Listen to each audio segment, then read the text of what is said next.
Há momentos na vida que precisamos de um milagre de Deus, porque os nossos recursos se esgotam, as nossas forças entram em colapso, as circunstâncias conspiram contra nós e os nossos sentimentos se abalam dentro de nós. Há momentos em que nos sentimos como aqueles discípulos de Jesus no mar da Galileia, tomados de pavor, e o mar se tornando um monstro, um gigante indomável, e os ventos contrários fuzilam a nossa vida com fúria e com força indomável. Nessas horas parece que nosso conhecimento se acaba, nossa experiência se esvai, e o que nos resta fazer é clamar, como aqueles discípulos clamaram a Jesus: Mestre, não te importa que pereçamos? Às vezes, nas horas mais difíceis da vida, parece-nos que Deus está longe, ou como no caso, Jesus estava dormindo na popa do barco, enquanto os discípulos apavorados lutavam para manter o barco em movimento ou impedindo que o barco fosse ao naufrágio. Nessas horas sentimos-nos assim, acuados, acossados, encurralados, sem saber o que fazer, por já termos esgotados todos os nossos recursos. Então eles recorrem a Jesus. Não te importa que pereçamos? Eles estão muito aflitos. Eles acham que não tem mais saída. Humanamente falando, não tem mais o que fazer. Então recorrem a Jesus até num tom de censura. Não estás vendo? Não vais nos ajudar? Não vais nos socorrer? Não estás percebendo o perigo que estamos? E então diz a Bíblia que Jesus Cristo se levanta, repreende o vento, repreende o mar, acalma a tempestade e grande bonança se faz. Há horas na vida que nós precisamos dessa intervenção de Jesus. É uma doença grave, é um problema familiar sério, é uma situação adversa que apanhou você, talvez até de surpresa, e você não sabe mais o que fazer. Seus recursos acabaram. Você se sente frágil diante do gigantismo do problema que assola a sua vida. Mas Jesus tem o poder de acalmar a tempestade.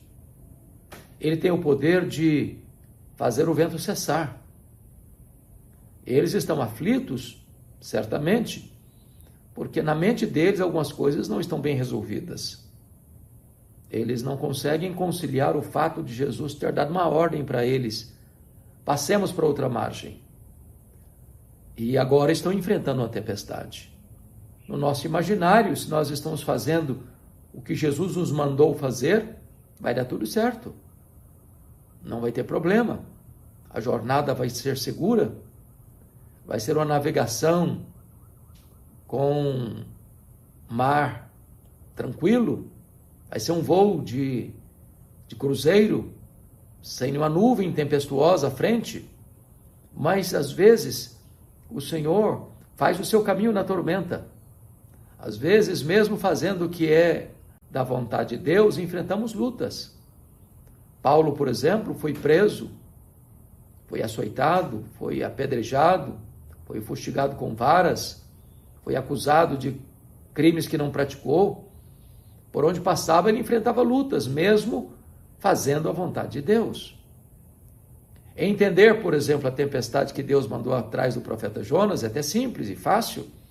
Ele estava numa rota de fuga, ou ele estava numa estrada de desobediência. Ele deveria ir para Nínive e está pegando um navio para Tarsis. Então Deus manda a tempestade atrás dele para colocá-lo de volta no caminho, porque crente desviado é endereço certo de tempestade. Então Jesus acalma a tempestade, acalma os discípulos, agora perguntando para eles: por que não tendes? Por que sois assim tímidos? Como é que não tendes fé? E eu fico imaginando, eu ali no meio daqueles discípulos, num mar tempestuoso. Já era noite, o dia já se declinava, a crise está medonha, e Jesus pergunta para eles: por que vocês estão com medo?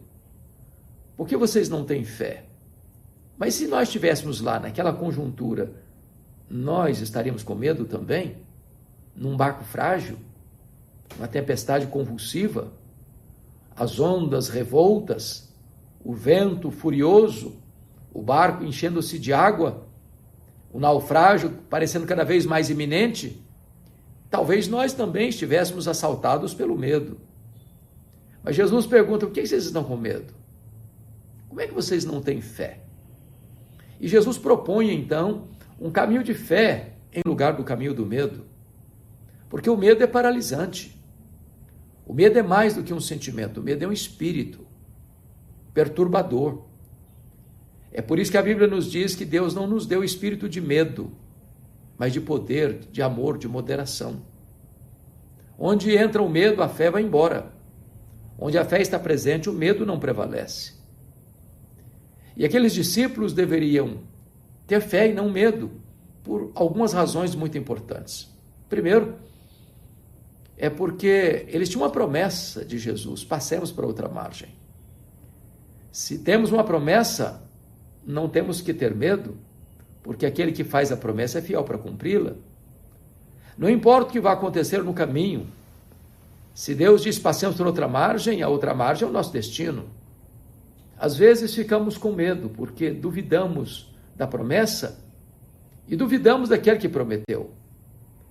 Somos assaltados pelo medo porque desconhecemos as promessas, ou porque, mesmo tendo-as diante dos nossos olhos, quando a crise chega e bate à nossa porta, achamos que a promessa não vai se cumprir. Mas a Bíblia diz que promessa de Deus, ela se cumpre sempre. Porque Deus é o avalista da sua própria palavra. Em todas as suas promessas nós temos o sim e o amém. Então, se ele prometeu, ele é fiel para cumprir. Promessa de Deus e realidade são a mesma coisa. Porque nenhuma das suas promessas cai por terra. Então, eu quero encorajar você a ler a Bíblia, a estudar a palavra de Deus, a conhecer as promessas de Deus. Porque quando nós as conhecemos e as praticamos, ou as entendemos e aplicamos em nosso próprio coração, é que nós lidamos vitoriosamente com o medo. Porque estamos ancorados não em nossos sentimentos. Estamos firmados não nas circunstâncias boas ou ruins. Nós estamos firmados na promessa de Deus, na fidelidade de Deus, na confiabilidade da palavra de Deus. Mas, em segundo lugar, aqueles discípulos deveriam ter fé e não capitularem seu medo, porque Jesus estava com eles naquele barco. E Jesus, estando conosco, mesmo que a tempestade exista, não precisamos ter medo. O único antídoto contra o medo é a consciência da presença de Jesus. É a realidade de que Jesus está conosco. Foi isso que levou Davi a dizer: ainda que eu ande pelo vale da sombra da morte, eu não temerei mal nenhum, porque tu estás comigo. A tua vara e o teu cajado me consolam. Jesus, antes de enviar os seus discípulos ao mundo, como ovelhas para o meio de lobos, prometeu a eles: eu estou convosco todos os dias, até a consumação dos séculos. Jesus está com você nos dias de alegria e também de choro. Jesus está com você quando você celebra aniversário e quando você tem que chorar a dor do luto por alguém da sua família. Jesus está com você quando você tem fartura e quando você passa por escassez. Jesus está com você nas horas de banquetes e nas horas de mesa vazia de comida. Jesus está com você em todos os momentos. Jamais haverá um tempo ou uma circunstância ou um lugar, por mais difícil que seja essa realidade, que Jesus não esteja com você. Às vezes invisível, às vezes imperceptível, às vezes até mesmo na contramão da nossa razão. Mas Ele está conosco. Ele é como sombra à nossa direita. Ele não dorme nem toscaneja, aquele que vigia, protege a nossa vida. Então, você não precisa ter medo se Jesus está com você. Se Jesus caminha com você, você não precisa ter medo de más notícias. Você não precisa ter medo de situações difíceis. Porque se você olhar para trás e só ver duas pegadas, essas não são as suas, são as de Jesus, que estará nesta hora carregando você em seu colo. Mas em terceiro lugar, aqueles discípulos não precisavam ter medo. Eles deviam ter fé. Porque Jesus estava naquele barco e diz a Bíblia que estava dormindo. Ele era homem, perfeitamente homem, Deus, perfeitamente Deus. E ele tinha ensinado todo aquele dia as parábolas do reino, estava exausto. E ao entrar no barco, ele foi lá para trás, pegou um travesseiro, deitou e dormiu. Agora a pergunta é, ele sabia que a tempestade viria? Ele tinha noção do risco, do perigo da jornada? Ele sabia exatamente a ameaça que a tempestade poderia trazer àqueles discípulos tão frágeis, num barco tão frágil? É óbvio que sim. As nossas crises não pegam Jesus de surpresa. As nossas tempestades podem ser muito maiores do que a nossa capacidade de gerenciá-las, mas elas estão debaixo do controle de Jesus. As ondas revoltas que conspiram contra nós estão literalmente debaixo dos pés de Jesus. Ele é maior que o nosso problema. Ele é maior que a nossa dor. Ele está conosco. E Jesus não estava desesperado. Mesmo sabendo que a tempestade viria, ele dorme. Ele tem paz. Ele sabe que tudo está sob controle, não dos homens, mas no seu controle. É assim na vida. Nós somos frágeis. A Bíblia diz que Deus conhece a nossa estrutura e sabe que somos pó. Nós não temos força para enfrentar as lutas sozinhos. Nós não podemos nos gloriar no nosso conhecimento, nem na nossa sabedoria, nem na força dos nossos músculos. Somos fracos demais. Mas Jesus está conosco. E se Ele está presente, e Ele está em paz, sereno, seguro, nós não precisamos ter medo, porque Ele é quem vela por nós. Nós caminhamos de força em força, rumo a Sião, e ninguém vai ficar para trás, porque aquele que começou boa obra em nós há de completá-la até o dia de Cristo Jesus. Ele nunca desamparou aqueles que nele esperam.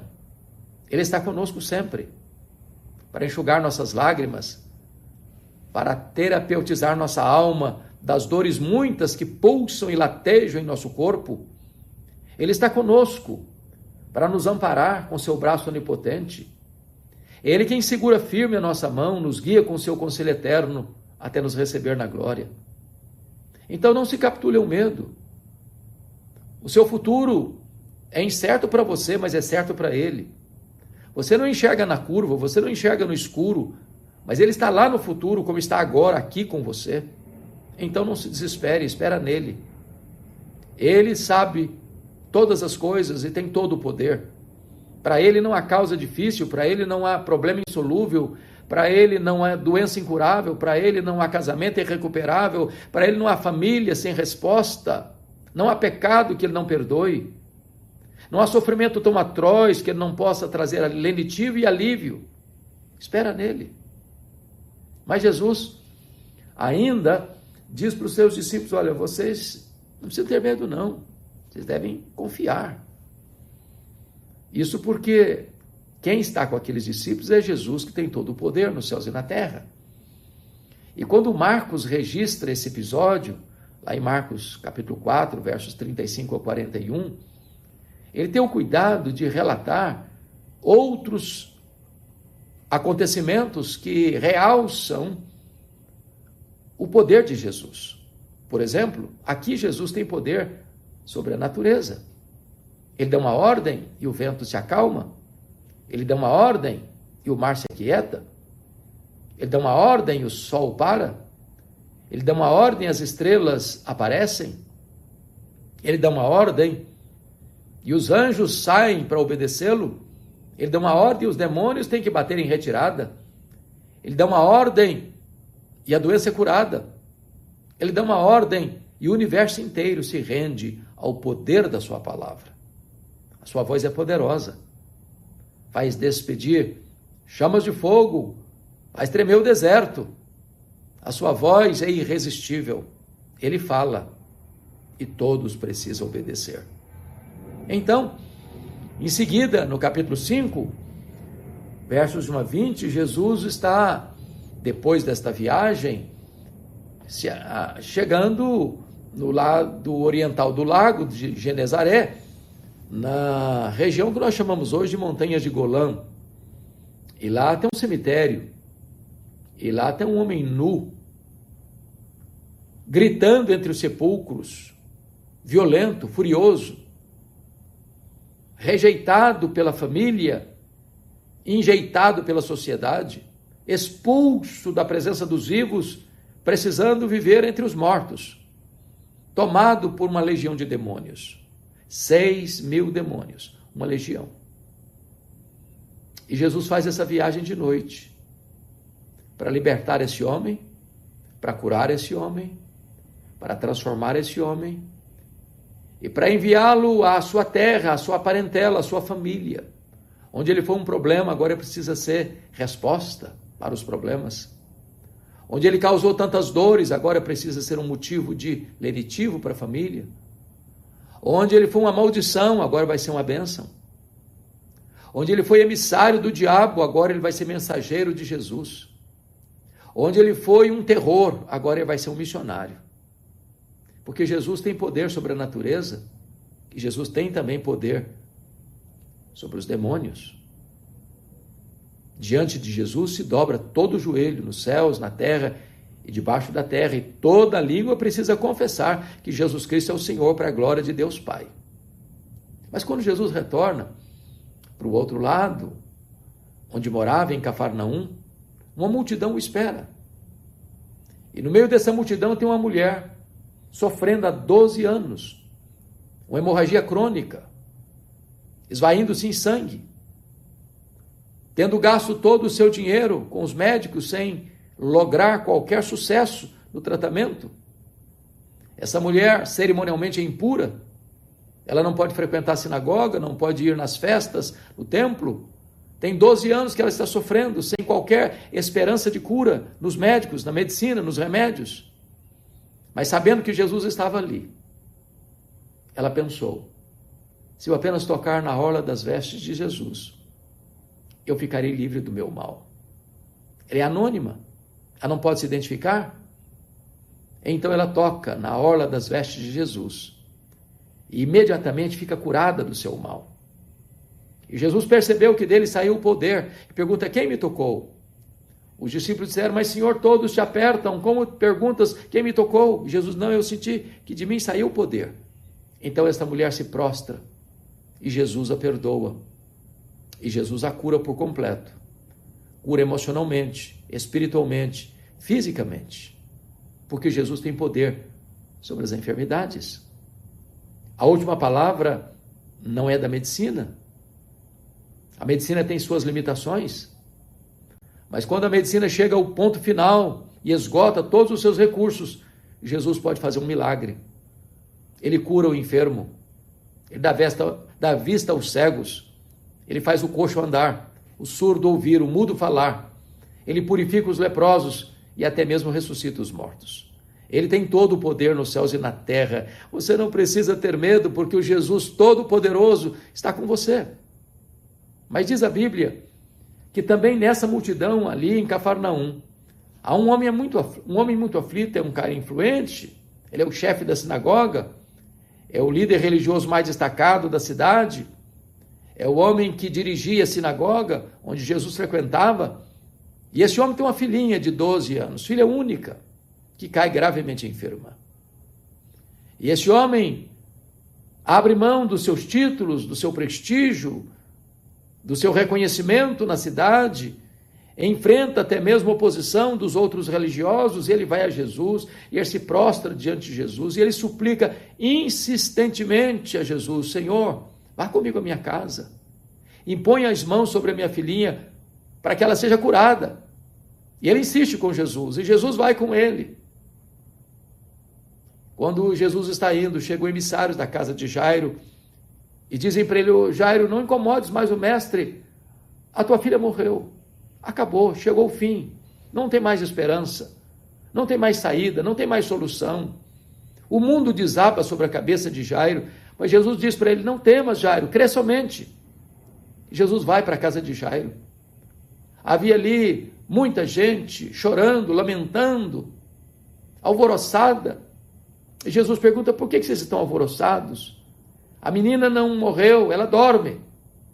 É claro que aquilo era um diagnóstico teológico e não clínico. Aquela menina estava morta mesmo. Mas Jesus vai com a família, com o pai, com a mãe, com Pedro, Tiago e João, entra no quarto, põe a mão sobre a menina e fala na língua materna dela: Talita cumi, que quer dizer: menina, eu te ordeno, levanta-te. E as garras da morte se soltam, e os tentáculos da morte se arrancam daquela menina e ela ressuscita. Porque Jesus, que tem poder sobre a natureza, sobre os demônios e sobre as enfermidades, também tem poder sobre a morte. Ele é a ressurreição e a vida. Quando Jesus chega lá, o coral da morte estava lamentando, mas ele entrou sobranceiro e vitorioso, como o solo da ressurreição. E diante daquele que é a ressurreição e a vida,